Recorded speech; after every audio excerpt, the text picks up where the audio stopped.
వచ్చే ప్రశ్నే లేదు. అమరావతిని ఒక అద్భుతమైన నగరంగా తీర్చిదిద్దాలని అనుకున్నాడు. తీర్చిదిద్దేందుకే ప్రయత్నం చేస్తున్నారు. చాలా అప్పులు కూడా తీసుకొచ్చేటటువంటి ప్రయత్నం చేస్తున్నారు. దీనికి ఒక చక్కని ఆలోచన చేయవలసిన అవసరం ఉందని నేను అభిప్రాయపడుతున్నాను. అదేమిటంటే చాలా చోట్ల నుంచి వేల కోట్ల రూపాయలు తీసుకొస్తున్నారు కదా! రోడ్లు కూడా టెండర్లు పిలిచారు.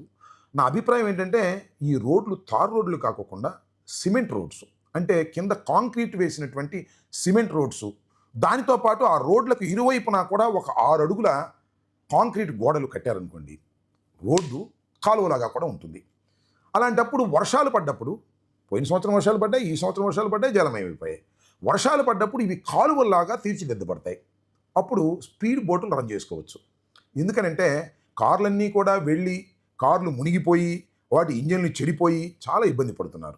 కార్లన్నీ కూడా బయట ఒక ప్రదేశంలో పార్క్ చేసుకొని ఈ స్పీడ్ బోట్లలో హైకోర్టుకు వెళ్ళొచ్చు, అలాగే సెక్రటేరియట్కి వెళ్ళొచ్చు, ఇంకా గ్రామాలు వెళ్ళొచ్చు.